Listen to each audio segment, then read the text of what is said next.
اللهم صل على سيدنا محمد يا رب صل وسلم دائما ابدا على حبيبي. بار بار میں واقعہ سناتا ہوں نا حضرت موسیٰ علیہ السلام والا. موسیٰ علیہ السلام کی جب اللہ سے کلام ہوا, اس واقعے سے میں ایک سبق دلاؤں گا آپ کو. بہت سے لوگ کہتے ہیں ہم جب ذکر کرتے ہیں تو ذکر میں مزہ نہیں آتا. حدیث میں آتا ہے نا 100 دفعہ صبح لا الہ الا اللہ وحدہ لا شریک لہ لہ الملک ولہ الحمد یحیی و یمیت وہو حی لا یموت. کیسا مزیدار کلمہ ہے, کیسا مزیدار کلمہ. چائے بڑی خاندانی چیز ہے یار. آپ کو ایک بات بتاؤں, جب آدمی 24 گھنٹے چائے نہ پیے نا, پھر چائے پی کے بیان کرے تو عجیب ہی لطف آتا ہے اس میں. میں نے کافی دیر بعد اب چائے پی ہے نا, اور کڑک دودھ پتی, تو میری کھوپڑی ایک دم ایکٹیو ہو گئی ہے آج. تو سوچو سٹے میں کیا ہوگا.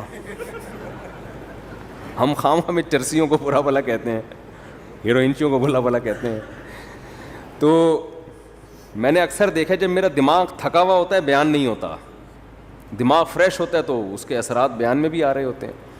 دماغ چلتا ہے تو میں ابھی نا کڑک سی دودھ پتی نہیں پینی چاہیے, عادت خراب کر دی نا ہم نے. تو کیا کہہ رہا تھا یار میں, حضرت موسیٰ علیہ السلام کے واقعے سے میں ایک سبق دلاؤں گا. بہت سے لوگوں کو اشکال ہوتا ہے کہ یہ جو ذکر اللہ ہے نا, معاذ اللہ یہ ٹائم ویسٹنگ ہے. نہ ہم کوئی ترقی کر رہے ہیں اس میں, نہ ہم انسانیت کی خدمت کر رہے ہیں. اب آپ جتنا دیر ذکر میں لگاتے ہو, یہ لا الہ الا اللہ کی تسبیح کتنی مزیدار ہے. لا الہ الا اللہ وحدہ لا شریک لہ لہ الملک ولہ الحمد. بعض روایات میں یحیی و یمیت بھی ہے, بعض میں اس کے بغیر بھی ہے. یحیی و یمیت وہو حی لا یموت وہو علی کل شیء قدیر. یہ حدیث میں آتا ہے جس نے 100 دفعہ صبح پڑھا تو کوئی شخص اس سے زیادہ نیکیاں اپنے اعمال میں جمع نہیں کر سکتا سوائے اس شخص کے جو 100 سے زیادہ دفعہ پڑھ لے. اب یہ جو ہمارا پڑھا لکھا طبقہ ہے نا, وہ کہتا ہے یار یہ ٹائم ویسٹنگ ہے. یہ کیا ہے بھائی, اتنی دیر میں کسی غریب کو کھانا کھلا دو, کیا خیال ہے. آپ نے دیکھا ہوگا نا کچھ لوگ مسجد میں بیٹھے ہوتے ہیں, لا الہ الا اللہ لا الہ الا اللہ ذکر کر رہے ہوتے ہیں. یہ جو ہمارا لبرل طبقہ ان کو بے وقوف سمجھتا ہے کہ یار اتنی دیر میں بزنس کر لیتے, اتنی دیر میں کچھ اور کر لیتے, کچھ ہی غریب کو کھانا کھلا دیتے, یہ کر لیتے وہ کر لیتے. اس کی اپنی فضیلت ہے, اس کی فضیلت کا انکار نہیں ہے, اس کی اپنی فضیلت ہے. وَيُطْعِمُونَ الطَّعَامَ عَلَىٰ حُبِّهِ. ہمارے نیک بندے ہماری محبت میں غریبوں کو کھانا کھلاتے ہیں. کھانا کھلانا اپنی جگہ, لیکن ذکر کی فضیلت اپنی جگہ. ذکر کی اتنی فضیلت ہے کہ رسول اللہ صلی اللہ علیہ وسلم نے ایک حدیث میں فرمایا کہ صحابہ نے پوچھا یا رسول اللہ سب سے افضل عمل کون سا ہے. آپ صلی اللہ علیہ وسلم نے فرمایا اللہ کا ذکر کرنا. یہ جو تسبیحات ہیں, صحابہ نے عرض کیا یا رسول اللہ کیا جہاد سے بھی افضل ہے. یعنی ہم تو فرسٹ ٹائم سن رہے ہیں, ورنہ ہمیشہ ہم نے سنا سب سے افضل عمل کون سا ہے, جہاد ہے. آج ہم فرسٹ ٹائم سن رہے ہیں کہ سب سے افضل عمل کون سا ہے, ذکر اللہ. آپ نے فرمایا جہاد سے بھی افضل. یہاں تک کہ تم اللہ کے راستے میں گھوڑا لے کے نکلو اور تمہارے گھوڑے کی ٹانگیں کاٹ دی جائیں, اس سے بھی زیادہ افضل ہے کہ اللہ کا ذکر کرو. اب علماء نے تطبیق دی ہے کہ بھئی زیادہ تر حدیثوں میں تو ہے کہ جہاد افضل ہے, لیکن اس حدیث میں کیا آ رہا ہے, ذکر افضل. تو تطبیق یہ ہے کہ ثواب کے اعتبار سے تو جہاد ہی افضل ہے, ظاہر اس میں قربانی زیادہ ہے, لیکن ذکر کو افضل اس لیے قرار دیا گیا کہ جہاد کا مقصد بھی کیا ہے, لوگوں کو اللہ کی یاد اور اللہ کی عبادت پر لانا. تو مقصد کے اعتبار سے کیا چیز افضل ہے, ذکر, کیونکہ جہاد مقصود نہیں ہے, ذریعہ مقصود ہے. جہاد مقصود نہیں, کیونکہ فقہا لکھتے ہیں کہ جہاد میں کوئی بھی کام ایسا نہیں ہوتا جو اللہ کی پسند کا ہو, کیونکہ خون خرابہ ہے, اور خون خرابہ قرآن کیا کہتا ہے, اللہ کو پسند نہیں ہے. چاہے کافر کا خون بہے, چاہے مسلمانوں کا بہے, اللہ خون خرابے کو پسند نہیں کرتے. لیکن اس لیے خون خرابہ پسند کیا جا رہا ہے کہ اگر یہ نہیں ہوگا تو تمہارا خون خرابہ ہو جائے گا, پھر صحیح ہے نا, کفر غالب آ جائے گا اور فساد زنا پھیلا دے گا دنیا میں. برائی پھیلا دے گا. اس کی مثال ایسے, آپ کی باڈی میں کوئی کانٹ چھانٹ کرے, اچھا کام ہے, لیکن جب پھوڑا نکل آتا ہے تو وہ پھیل نہ جائے, کینسر نہ بن جائے, تو بالآخر اس کو آپریٹ کر کے نکالنا پڑتا ہے. گردہ نکال دیتے ہیں ڈاکٹر. اب کسی کا گردہ نکال دینا, اس کی کمر کا آپریشن کر کے, یہ کوئی بذات خود اچھا کام ہے؟ برا کام ہے. لیکن بھائی وہ مجبوراً اس لیے کرنا پڑ رہا ہے کہ یہ گردے میں کینسر کی رسولی بن گئی ہے, یہ نہیں کاٹا تو دوسرا بھی خراب ہو جائے گا. تو جہاد کا تمام فقہا بیان کرتے ہیں بذات خود یہ فساد ہے, زمین میں ایک فساد ہے, لیکن اس کو پسند اس لیے کیا گیا ہے کہ یہ نہیں ہوگا تو اس سے بڑا فساد ہوگا. ورنہ اللہ زمین میں فساد کو پسند نہیں کرتے, خون خرابے کو پسند نہیں کرتے, چاہے وہ کافر ہی کا خون خرابہ ہو. یہی تو وجہ ہے کہ جب اللہ نے فرشتوں کو بتایا کہ میں ایک مخلوق پیدا کرنا چاہ رہا ہوں آدم, تو فرشتوں نے کیا کہا؟ یسفک الدماء, یہ زمین میں خون بہائے گا. فرشتے جانتے تھے کہ خون بہانا اللہ کو پسند نہیں ہے, ورنہ فرشتے یہ اعتراض تھوڑی کرتے, بلکہ فرشتے یہ بتاتے کہ اللہ یہ جہاد کرے گا, خون بہائے گا. 2 اور ایسے آدم ہونے چاہیے. کیا خیال ہے؟ فرشتوں نے کہا وَيَسْفِكُ الدِّمَاء, یہ بم بنائے گا, ایک دوسرے کو مارے گا, میزائل بنا کے مارے گا, ابھی نندن کو چائے پلا کے واپس بھیجے گا, یہ بڑی تباہیاں پھیلائے گا دنیا میں. تو اللہ میاں نے اس کا فرشتوں کا جواب نہیں دیا کہ اچھا ہے نا خون بہائے گا تو صحیح ہے نا, نہ یہ نہیں کہا. اللہ نے کہا اعلم ما لا تعلمون, ٹھیک ہے تم نے اس کی ایک بیڈ کوالٹی بیان کی ہے کہ خون بہائے گا, لیکن اس کی کچھ اچھی گڈ کوالٹیز بھی ہیں, وہ تم نہیں جانتے. تو اس سے صاف پتہ چلتا ہے اللہ زمین میں خون خرابے کو پسند نہیں کرتے, مجبوری ہے. تو اس لیے نبی نے ذکر کو افضل قرار دیا کہ جہاد سے مقصد کیا ہے؟ اللہ کا نظام اور اللہ کی محبت لوگوں کے دلوں میں آئے, لوگ اللہ کو یاد کریں. تو مقصد کے اعتبار سے ذکر کی فضیلت ہے جہاد پر, ثواب کے اعتبار سے کس کی فضیلت ہے؟ جہاد کی فضیلت ہے. ظاہر ہے وہ ذکر کرنے والے کا کیا جا رہا ہے, لیکن جہاد میں تو آپ کے خون بہتا ہے, آپ کا بہت بڑی قربانی دینی پڑتی ہے. تو اب میں عرض کر رہا تھا کہ ہمارا جو لبرل طبقہ ہے نا, جو خوش قسم کے لوگ ہوتے ہیں, جو بڑے آج کل براڈ مائنڈڈ بنے پھرتے ہیں, اسلام کے فلسفیانہ انداز سے آپ ان سے بڑی لمبی چوڑی تقریریں کروا لیں, لیکن اللہ کا ذکر نہیں کرتے. اور نہ کرنا تو چلو اتنا بڑا جرم نہیں ہے, جو ذکر کر رہا اس کو کیا سمجھتے ہیں؟ بے وقوف.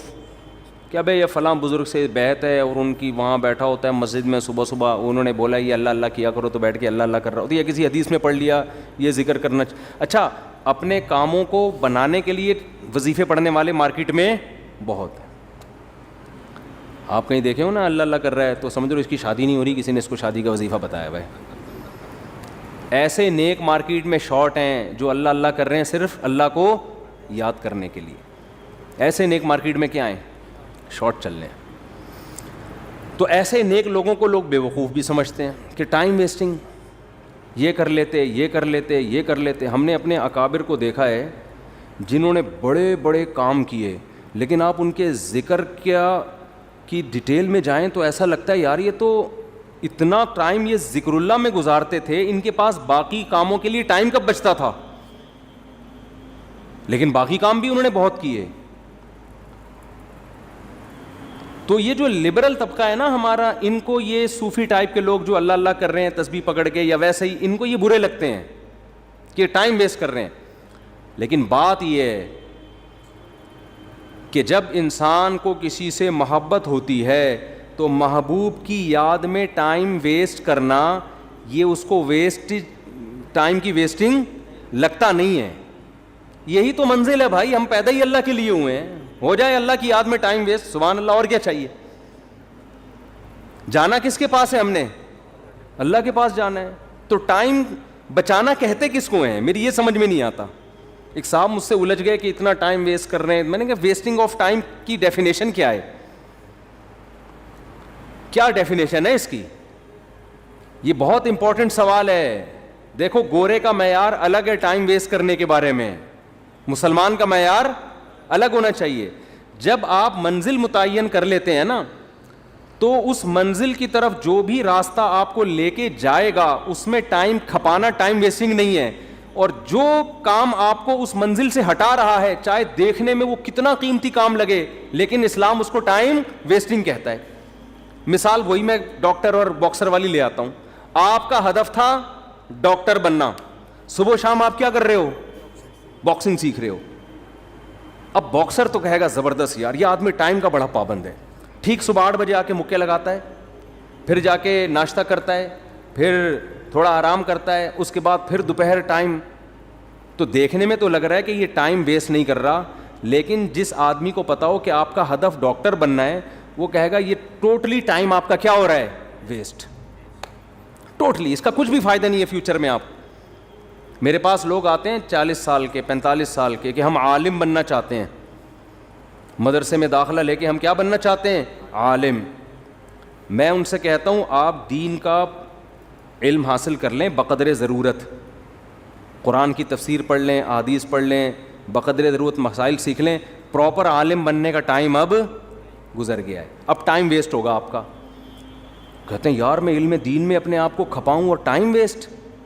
میں کہتا ہوں بھائی بات یہ ہے کہ جتنی 8 سال آپ کو محنت کرنی پڑے گی نا اس کا آؤٹ پٹ اتنا اب نہیں نکلے گا. اس کی وجہ اس سے زیادہ آپ کسی اور کام میں اپنی صلاحیتیں کھپا سکتے ہو, اس کا آؤٹ پٹ زیادہ اچھا ہوگا. جیسے کوئی آدمی 50 سال میں میڈیکل کالج میں ایڈمیشن کے لیے جائے, ابے تو 4 سال وہاں لگائے گا, 2 سال پھر ہاؤس جاب ہوگی, اس کے بعد تجھے ایکسپیرینس چاہیے نا. ایکسپیرینس کے لیے 15 20 30 سال کے بعد جا کے انسان ڈاکٹر بنتا ہے, جو لوگ کہتے ہیں ہاں یہ اب کیا ہے اسپیشلسٹ ہے یا واقعی ایک تجربے کار ڈاکٹر ہے. تو اس وقت ہے تو آپ کا انا للہ ہو چکا ہوگا, یا آپ اتنے بوڑھے ہو چکے ہوگے کہ کام کرنے کا ٹائم ہی نہیں ملے گا.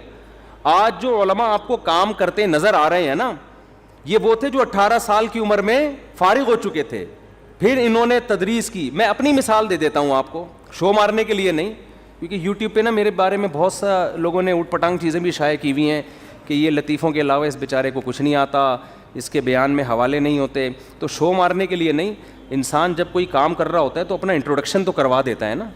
آپ کسی ڈاکٹر کے پاس جاتے ہیں کہ میں اپنا کڈنی کا علاج کرنا چاہتا ہوں آپ سے, آپ کڈنی کے اسپیشلسٹ ہیں, تو ڈاکٹر کی ذمہ داری ہے نا کہ وہ ثابت کرے کہ ہاں جی میں کڈنی کا اسپیشلسٹ.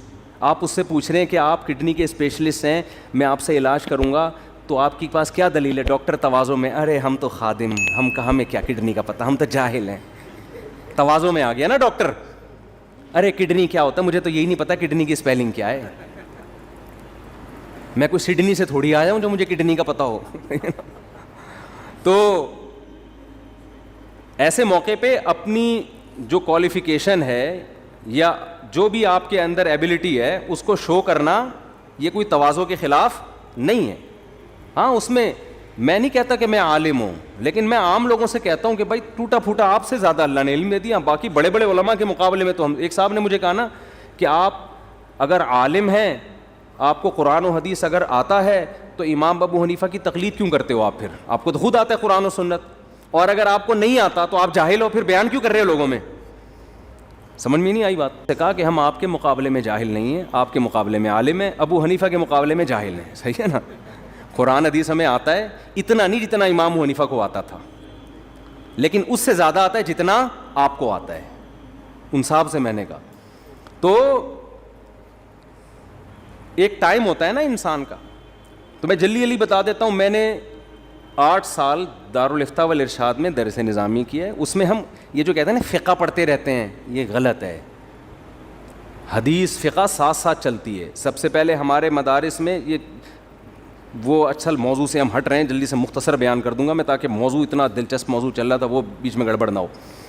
تو ہمارے ہاں دینی مدارس میں سب سے پہلے جو چیز پڑھائی جاتی ہے وہ عربی گرامر ہے, کیونکہ ہمارے جتنے علوم ہیں وہ عربی میں ہیں, وہ اردو میں نہیں ہیں. آج بہت سارے یوٹیوب پہ مشہور اسکالرز ایسے ہیں ان کو عربی عبارت پڑھنا نہیں آتی, عربی حدیثوں کے ترجمے کم بخت غلط کر رہے ہوتے ہیں اور اپنے آپ کو بہت بڑے محقق بتا رہے ہوتے ہیں کہ ہم کیا ہیں, قرآن و حدیث کے بہت بڑے محقق ہیں. کم بختوں کو عربی نہیں پڑھنی آتی اور لوگ ان کو کہہ رہے ہوتے ہیں یہ ہیں اسکالرز. آپ ایک ڈاکٹر جس کو میڈیکل سائنس کی انگلش کتابیں پڑھنی نہ آتی ہیں وہ ڈاکٹر بن سکتا ہے؟ میڈیکل سائنس کا علم انگلش میں، اردو میں تھوڑی انگلش میں ہے نا، اس کمبخت کو انگلش ہی نہیں آتی، وہ کیسے ڈاکٹر بنے گا؟ دیکھو انگلش بولنا الگ چیز ہے، اسپیکنگ پاور تو جب تک گوروں میں نہیں رہو گے نہیں آئے گی، بولو گے نہیں. بہت سے علماء کو عربی بول نہیں سکتے ہیں وہ اس لیے کہ وہ عربوں کے ماحول میں نہیں رہے، لیکن عرب کی گاڑی کتابیں قرآن و سنت کی وہ پڑھ سکتے ہیں، ان کو سمجھ میں آتی ہے. جیسے ڈاکٹر میڈیکل سائنس کی کتاب A to Z پڑھ لے گا، بول نہیں پائے گا. وہ بولنا تو ایک الگ فن ہے کسی بھی چیز کا. تو ہمارے دینی مدرسوں میں سب سے پہلے عربی گرامر ایسے خاندانی طریقے سے پڑھائی جاتی ہے نا، بالکل بال کی کھال اتاری جاتی ہے. عربی گرامر کے جو دو حصے ہیں نا، صرف اور نحو.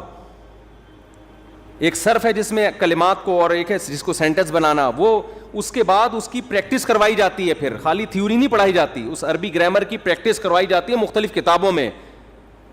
اب کوئی طالب علم خود نہ پڑھے تو ایک الگ بات ہے، لیکن سسٹم بہت اچھا ہے. تو عربی گرامر سب سے پہلے، اس کے بعد پہلے سال کے بعد ہمارا 7 سال تک ٹوٹل نصاب عربی میں ہوتا ہے، اردو میں کچھ بھی نہیں ہوتا. ٹوٹل نصاب عربی میں ہوتا ہے، ساری کتابیں عربی میں ہوتی ہیں، پڑھاتے بھی اسی میں.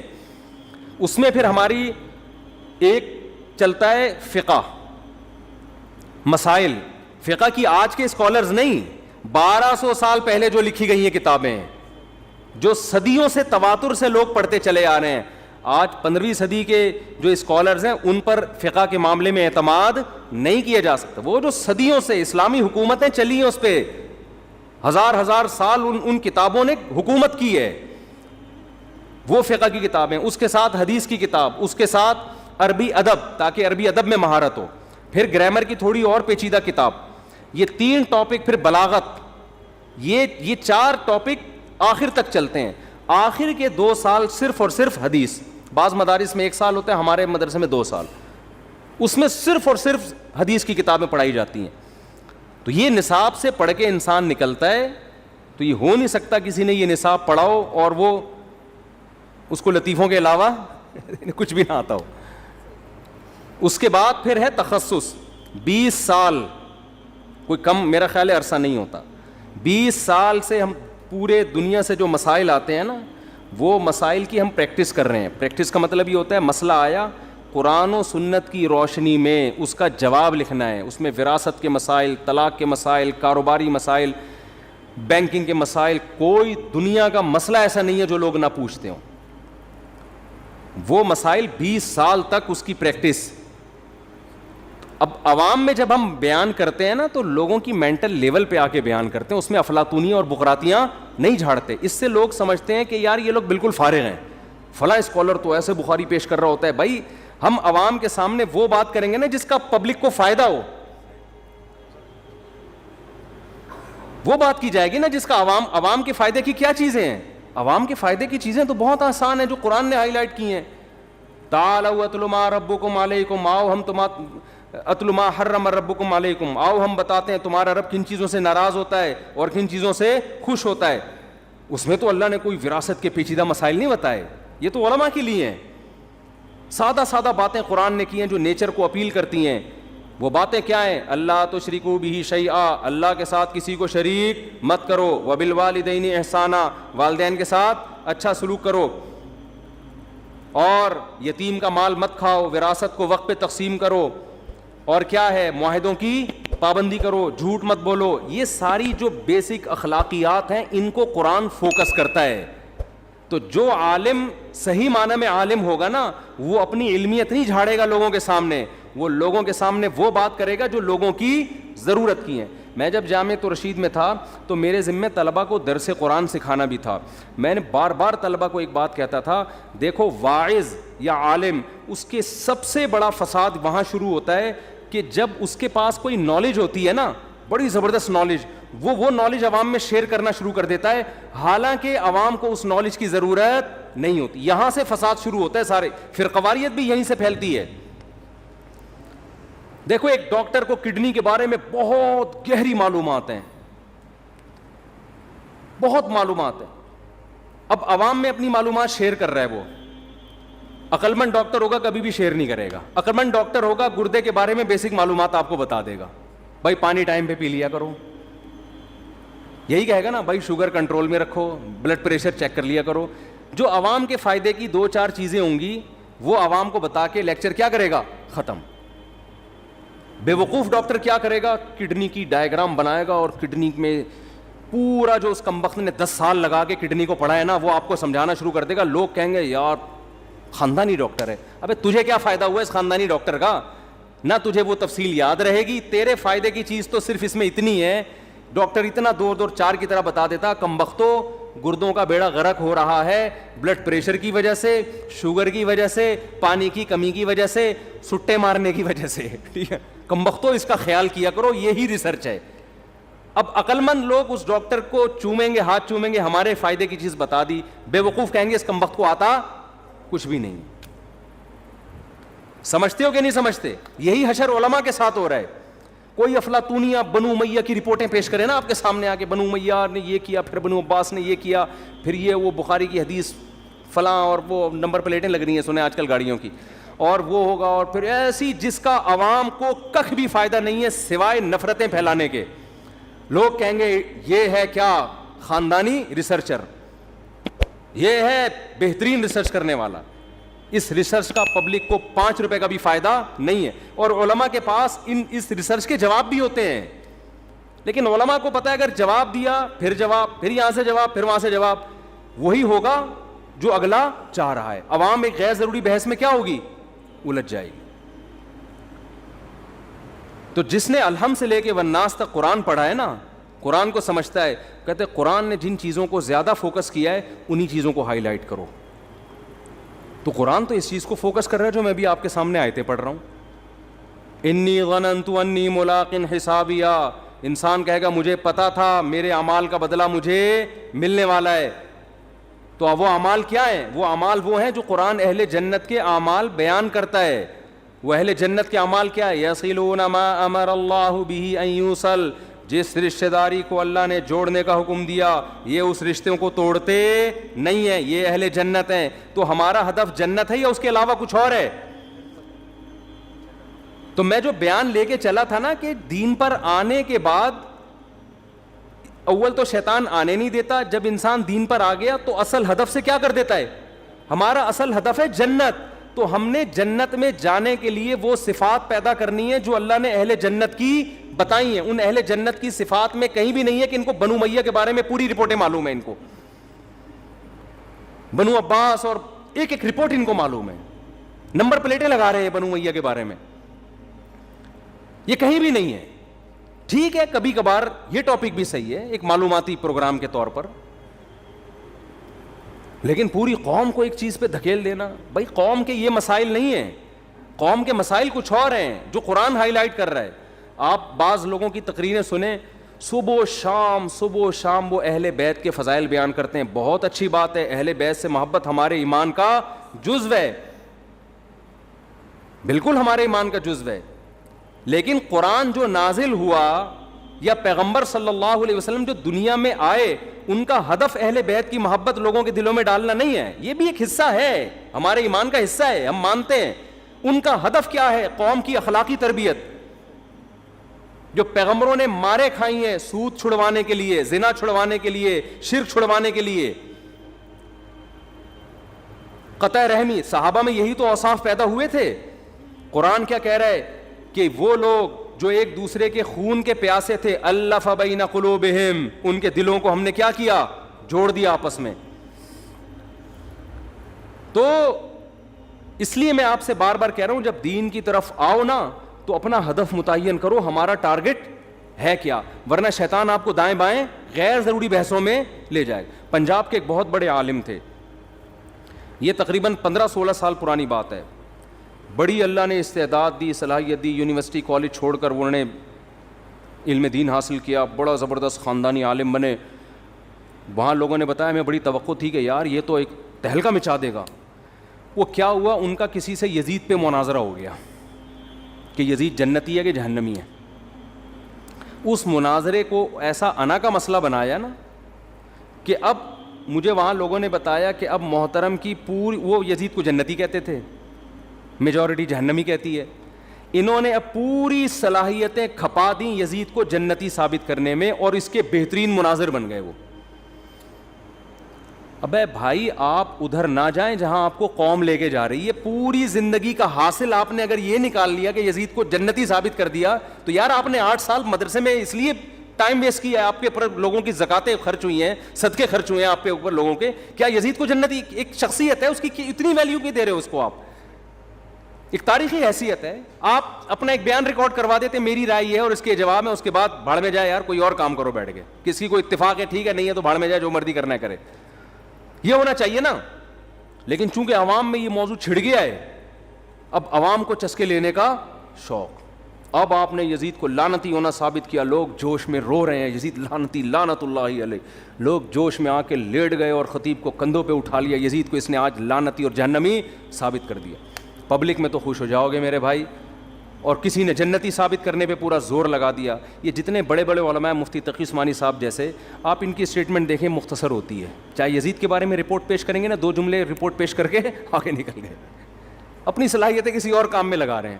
ان کا بیان, مفتی تقی صاحب جیسا دنیا میں شاید کوئی عالم ہو, دنیا میں پاکستان لیول پہ بات نہیں کر رہا, لیکن آپ ان کا بیان سنیں ایسا لگتا ہے شاید یہ عالم بھی نہیں ہے. وہ آدمی کہتا ہے یار یہ تو وہ باتیں کر رہے ہیں جو تبلیغ والے بھی وہی 6 نمبر میں وہی باتیں کر رہے ہوتے ہیں. ماں باپ کا احترام, علماء کا, ایسے ہی کرتے ہیں نا مفتی تقی صاحب, علماء کا احترام کرو, ماں باپ کا احترام کرو, نماز ٹائم پہ پڑھا کرو, یہ والی تسبیح صبح پڑھ لیا کرو. بیان ان کا ایسے ہوتا ہے. آدمی کہتا ہے یار ہم نے تو سنا تھا یہ ملیشیا ان کو بلاتا ہے اپنی میٹنگ میں, سعودی عرب میں حرمین کے علماء ان کے درس میں بیٹھتے, تو کہ 6 نمبر سننے کے لیے بیٹھتے ہیں. وہ بھائی جب ان کی علمی مجلسیں ہوتی ہیں نا علماء کے ساتھ, پھر یہ والا اسٹائل نہیں ہوتا. پھر وہ عربی میں حوالے نہیں, دھڑا دھڑ عربی میں حدیثیں پڑھ پڑھ کے سنا رہے ہوتے ہیں. آج ان پر بھی لوگ الزام لگا رہے ہیں ان کو حدیثیں نہیں آتی. اگر مفتی تقی صاحب کو بھی حدیث نہیں آتی نا میرے بھائی, پھر شاید دنیا میں کسی کو بھی نہیں آتی. ان کی حدیث کی تکملۃ فتح الملہم ان کی صحیح مسلم کی عربی شرح ہے, اٹھا کے دیکھو دماغ کی چولیں ہل جائیں گی آپ کی. صحیح ہے مسلم کی عربی میں انہوں نے شرح لکھی ہے تکملۃ فتح الملہم, تکملۃ فتح الملہم. فتح الملہم تھی علامہ شبیر احمد عثمانی کی, ان کے انتقال ہو گیا تو پھر انہوں نے مکمل کی اس کو. تو وہ عربی میں صحیح مسلم کی بہترین شرح ہے. تو جس آدمی کو شرح عربی میں سمجھ میں نہیں آتی, وہ الزام لگا رہا ہے کہ مفتی تقی صاحب کو حدیث. یہ ہمارے ملک کا حال ہو گیا ہے یار, کیسے کیسے جاہل ہیں. تو مفتی تقی عثمانی صاحب جو عوام کے سامنے زیادہ علمیت نہیں جھاڑتے نا, اس لیے کہ وہ صحیح عالم ہے. ان کو پتہ ہے کہ عوام کے ٹاپک یہ نہیں ہے کہ میں یہاں بیٹھ کے پیچیدہ. جب ان کی آپ علمی مجالس میں جاؤ گے, علمی محفلوں میں, ہم تو گئے ہیں نا, مجلس تحقیقات جب ہوتی ہیں, پھر اس میں انسان کا پتہ چلتا ہے. وہ علماء کے سامنے علماء کے مینٹل لیول پہ آ کے بات کرتے ہیں, عوام کے سامنے عوام کے لیول پہ آ کے بات کرتے ہیں. تو ہم بھی جو لطیفے سنا رہے ہیں نا, اس کا مطلب یہ نہیں کہ ہمیں قرآن و سنت کا پتہ ہی نہیں. میں یہ نہیں کہہ رہا ہم کوئی بہت بڑے عالم ہیں, اتنے خالی بھی نہیں اتنے پبلک سمجھ رہی ہے, بس یہ بتانا مقصد ہے. لطیفوں سے لوگ سمجھتے ہیں سالے بیچارے کو کچھ آتا ہی نہیں ہے. میں سالہ کہنے والا تو مجھے بار بار سالے کا تصور پتہ نہیں کیوں آتا ہے. تو بھائی ہم عوام میں بات کرتے ہیں, عوام کے مینٹل لیول پہ آ کے, تو اس میں چٹکلے ہی چلتے ہیں, لطیفے بھی چلتے ہیں. تو ذہنی تفریح کے لیے پھر آدمی کا اپنا مزاج بھی ہوتا ہے نا. تو خیر کہاں سے کہاں بات چلی گئی. میں وہ ذکر کی بات کر رہا تھا کہ یہاں تو عین منزل ہے تھکن سے چور ہو جانا. حضرت مفتی تقی صاحب کے شعر کی وضاحت کر رہا تھا میں کہ اللہ کی راہ میں, اللہ کی محبت میں ٹائم ویسٹ کرنا ہی کیا ہے, اور تھک جانا ہی منزل ہے. اللہ یہی تو چاہتا ہے مجھے پانے کے لیے تھک جاؤ, تو بس تھک جاؤ تو آخرت میں مل جاؤں گا. دنیا میں تو نہیں ملتا میں کسی کو, تو آخرت میں مل جاؤں گا میں تمہیں.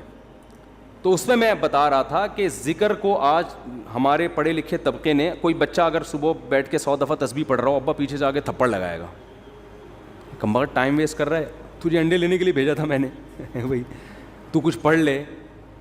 ہاں یہ ہے کہ سارا دن ذکر ہی کرتا رہے, باقی کام نہ کرے, وہ تو پھر رہبانیت ہے, اس سے حدیث نے منع کیا. باقی کام بھی کرنے, لیکن اپنے اوقات میں اللہ کو یاد کرنے کے لیے بھی ٹائم دینا ہے. اور اس میں یہ مت سوچو کہ وقت ضائع ہو رہا ہے, یہ وقت اللہ کو یاد کرنے میں ضائع ہو رہا ہے. یہ ضائع کرنا ہی کیا ہے, عین عبادت ہے, عین مقصد ہے. جیسے قربانی کے دنوں میں جانور کاٹ کے ہلاک کر دینا ہی عبادت ہے, اس لیے کہ پیسہ ضائع ہو رہا ہے بظاہر, لیکن کس کی یاد میں ہو رہا ہے, خدا کے کہنے سے. تو جب محبوبہ کے کہنے پہ ٹائم ویسٹ ہونا ویسٹ نہیں لگتا, تو خدا کے کہنے پہ اس کی یاد میں جو ٹائم ویسٹنگ ہے وہ کہاں سے ویسٹنگ ہو گئی.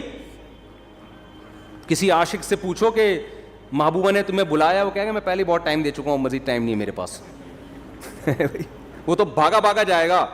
وہ کہے گا بھائی اسی ٹائم ویسٹ کرنے کے لیے تو میں جاب کر رہا ہوں, پیسے اس لیے کما رہا ہوں کہ اس کو پکڑائی میں لے کر آؤں میں. تو وہ تو کہے گا میرا تو مقصد ہی یہی ہے. تو ایمان والوں کا تو مقصد ہی اللہ کو حاصل کرنا ہے. لہذا دیکھو سب سے قیمتی ٹائم پیغمبروں کا ہوتا ہے, پتہ ہے نا آپ کو, پیغمبر ایک سیکنڈ بھی کبھی ضائع نہیں کرتے. لیکن وہ ایک آیت میں بار بار پیش کرتا ہوں نا, یہ بھی ہمارے حضرت پڑھا کرتے تھے, یہ آیت بڑا مزہ آتا تھا جب حضرت اس کی تشریح کرتے تھے. اللہ نے کوہ طور پہ موسیٰ علیہ, مختصر بیان کروں گا, کئی بار بیان کر چکا ہوں. اللہ نے کوہ طور پہ موسیٰ علیہ السلام کو بلایا پہلی دفعہ. اللہ میاں نے موسیٰ علیہ السلام سے پوچھا وما تلک بیمینک یا موسیٰ, اور یہ تیرے دائیں ہاتھ میں کیا چیز ہے اے موسیٰ. اتنا لمبا کلام بظاہر ٹائم ویسٹنگ ہے یا نہیں ہے؟ ابے کیا ہو گیا, تم لوگ بھی تو کچھ ذوق پیدا کرو یار. بظاہر تو یہ ٹائم ویسٹنگ ہے. اے اللہ تو نے موسیٰ علیہ السلام کو بلایا ہے اور تو خود ہی کہتا ہے وقت کا ضیاع کرنا حرام ہے, ناجائز ہے. قرآن و سنت سے ہمیں پتہ چلتا ہے انسان کی زندگی میں سب سے قیمتی چیز کیا ہے؟ وقت. حدیث میں آتا ہے من حسن اسلام المرء ترکہ ما لا یعنی, اسلام کی اچھائی یہ ہے لا یعنی چیزیں, یعنی وہ چیزیں جن کا نہ دنیا میں فائدہ اور نہ آخرت میں فائدہ, ان چیزوں کو چھوڑ دو. تو نبی نے خود نہیں چھوڑا ہوگا ان چیزوں کو. بیٹھے ہوئے ہیں ویسے ہی بیٹھے ہوئے ہیں, کیوں بیٹھا ہوا ویسے ہی یار, ابے ویسے ہی کچھ نہیں ہوتا بھائی, کچھ کر لو یار. ہاں کچھ کر کر کے تھک گئے ہو اس لیے بیٹھے ہوئے ہو, تو پھر ویسا ہی نہیں ہے. آپ بولو ریلیکس ہونے کے لیے بیٹھا ہوں میں, ویسے ہی کچھ نہیں ہوتا. آج ہمارا زیادہ تر ٹائم ویسے ہی گزر رہا ہے. کوئی بستر پہ پڑا ہوا ہے نا, تو کیا تو کام کر کر کے تھک گیا ہے تو ریلیکس ہو رہا ہے؟ نہیں بھائی ریلیکس نہیں ہو رہا. 7 گھنٹے سو چکا ہوں میں, 8 گھنٹے سو چکا ہوں, اب کیوں سو رہا ہے ویسے ہی. تو یہ ٹائم ویسٹنگ ہے یا نہیں ہے؟ ایک ہوتا ہے تھک گیا سو رہا ہے, بنتا ہے بھائی یہ سونا ٹائم ویسٹنگ نہیں ہے. ایک ہوتا ہے دماغی کام کر کر کے تھک گیا تو تھوڑا کھیل رہا ہے, کھیل کود کرے گا تاکہ ذہنی تفریح ہو, یہ ٹائم ویسٹنگ نہیں ہے. ایک ہے کھیل لیا, آدھا گھنٹہ کھیل لیا, وہ بہت ہے نا, اب دماغ فریش ہو گیا, اب کوئی ڈھنگ کا کام کرو, مزید کھیل رہا ہے, اب ڈبو کھیل رہا ہے. دماغ فریش کرنے کے لیے ڈبو سے دماغ فریش, ڈبو ہی کہتے ہیں آج کل, کچھ ہمارے زمانے میں ڈبو کہتے تھے, آج کل کیا کہتے ہیں؟ ڈبو ہی کہتے ہیں. ہوتی بھی اس کی شکل ڈبو, اور جو کھیل رہے ہوتے ہیں وہ بھی ڈبو لگ رہے ہوتے ہیں. ابے تو کھیل کے, ہم بھی دیکھو کھیلتے ہیں, میں بھی ذہنی تفریح, میں جاگنگ کرتا ہوں ذہنی تفریح کے لیے, بھاگتا بہت, پسینہ نکالتا ہوں, ایسا مزہ آتا ہے. جم چلے گئے, بچوں کے ساتھ بہت آدمی انجوائے کرتا ہے, بچوں کے ساتھ کھیلے, محبت بھی ہوتی ہے, بہت بچے اچھے بھی لگتے ہیں. اللہ کا شکر ہے آج تک, میں نے بچپن میں 2-4 دفعہ ویڈیو گیم کھیلا تھا, پھر بڑوں نے ڈانٹ کے نا تھپڑ لگا کے چھین لیا. اس کے بعد سے جب مدرسے میں ہم گئے ویڈیو گیم نہیں کھیلا جاتا. وہ نادر علی نے کھلوا دیا تھا, وہ تو بیچارے نے وہ بلا کے چلو یار, وہ تو اس کی محبت میں تھوڑا سا ہم نے کہا چلو, وہ بھی مجھے گن پوائنٹ پہ بٹھا دیا, میں کیا کرتا. پھر اس کا دیکھ کر ڈھکن جب ہی کھلے گا جب یہ کھولو گے, تو وہ تو میرا ٹائم ویسٹ نہیں, کھانا کھانا تھا میں نے. لیکن نارملی اس قدر مجھے یہ چیز زہر لگتی ہے کہ یار آپ باقاعدہ ارادہ کر کے ٹائم ضائع کر رہے ہو, جبکہ آپ کو پتہ ہے کہ یہ ٹائم قیامت تک میری زندگی میں دوبارہ نہیں ملے گا.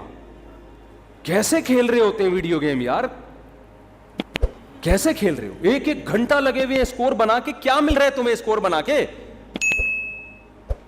پیسے بھی مل رہے ہو نا تو آدمی کہے یار چلو ٹھیک ہے. اول تو اس میں جو پیسے مل رہے ہوتے ہیں وہ جوا ہوتا ہے, وہ تو ویسے ہی حرام ہے. لیکن پیسے کمانے کے لیے بھی وہ کام کرو نا جس میں قوم کو فائدہ ہو. یہ پیسے ایسے ہیں جیسے گٹکا بیچ کے پیسے مل رہے ہیں آپ کو, پیسہ تو مل رہا ہے لیکن قوم کو کیا دے رہے ہو؟ گٹکے دے رہے ہو. تو پیسہ آپ کو گیم کھیل کے اگر جیتنے پہ مل بھی رہا ہے تو ٹائم کوئی اس سے کوئی کچھ فائدہ تو نہیں ہو رہا نا. ایسا کام کرو آپ اس کا معاوضہ لوگوں سے دو, اس کے بدلے میں لوگوں کو بھی کچھ آپ دو. جیسے ڈاکٹر ہے صحت دیتا ہے, بدلے میں پیسے لیتا ہے.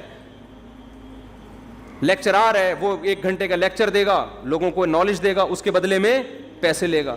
یوٹیوب پہ کھانا پکانے کی ترکیب بنا کے ڈال دی, کچھ نہیں تو چلو خواتین کو کھانا پکانا سکھا دیا, مرد ہوٹل جانے سے بچ جائیں گے, گھر میں کھا لیا کریں گے تمیز سے, اور اس کے بدلے میں آپ کی ارننگ ہو گئی. تو چلو لوگوں کو کوئی فائدہ دے کے لے رہے ہو نا, ویڈیو گیم کھیل کے کیا ہو رہا ہے؟ اور اگر پیسے بھی نہ مل رہے ہو تو پھر تو بالکل ہی فضول کام ہے. باقاعدہ ارادہ کر کے کیا کیا جا رہا ہے؟ Time waste. یہ تو زہر ہے بھائی. میں نے ارطغرل کے بڑے فضائل سنے تھے, ارطغرل میں یوں ہر آدمی لوگوں کے تہجد, میں نے کہا ایک ہم بھی دیکھتے ہیں, ایک کیا ہو رہا ہے ارطغرل میں نا, مجھے بتایا بھی اس میں بے حیائی نہیں ہے. میں نے گھر والوں کے ساتھ بیٹھ کے 5 منٹ دیکھا ہے, اس کے بعد مجھ سے دیکھا, میں نے کہا یار یہ کتاب پڑھ لے آدمی زیادہ اچھا, بہت ٹائم ویسٹ.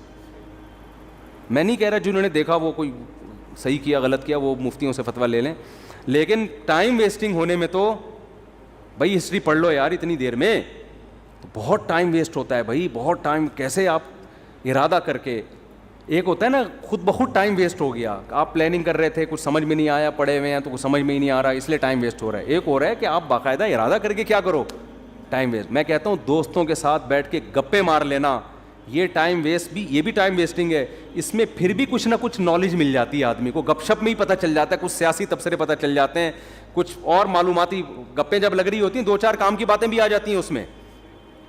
ارے ابے تبے لڑکے لونڈے لپاڑے بیٹھے ہوتے ہیں نا گٹر کے ڈھکن پہ, تو ٹائم تو وہ بھی ویسٹ کر رہے ہیں.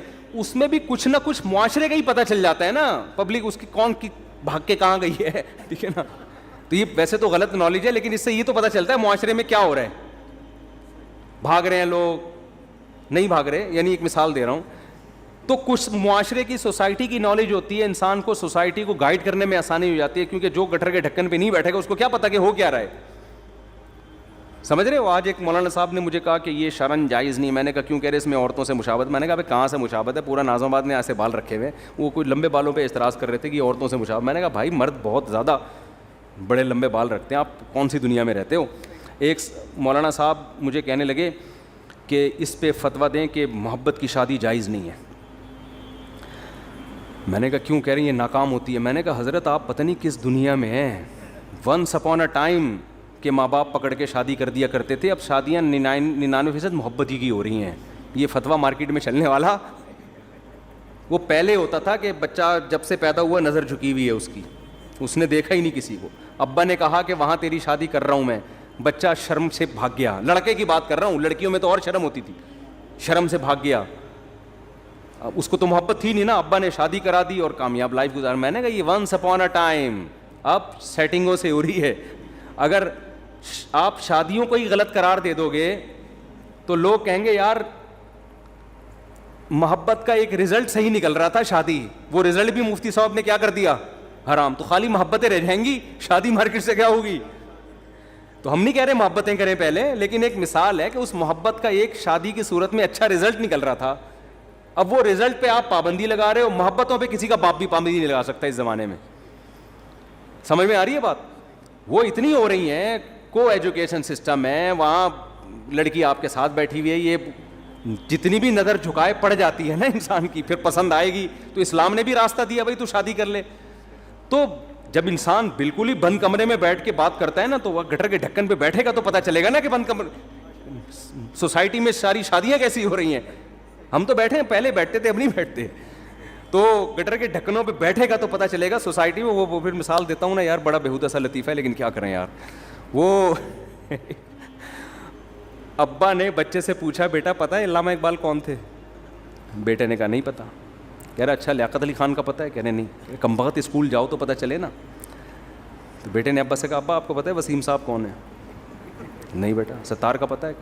ابا گھر پہ رہو تو پتہ چلے نا. سمجھ آ رہی ہے. تو جو جہاں رہتا ہے اس کو وہاں کے حالات, بولو رہو گے سوسائٹی میں. تو میں کہتا ہوں جو دوست احباب تختوں پہ بیٹھ کے گپے لگاتے ہیں غلط ہے, میں اس کو پروموٹ نہیں کر رہا. اس کا بھی ایک لمٹ, لگائیں گپے ایک لمٹ, لیکن پھر بھی یار اس میں کچھ نہ کچھ فائدہ ہوتا ہے. ویڈیو گیم میں تو کچھ بھی فائدہ نہیں ہے. تو دوستوں کے ساتھ گپے لگا لیا کرو, تفریح ہو جاتی ہے, ہوا خوری ہو جاتی ہے.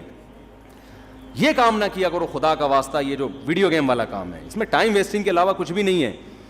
تو جلدی سے بات کو سمیٹ کے ختم کروں, میں لمبی ہوتی جا رہی ہے.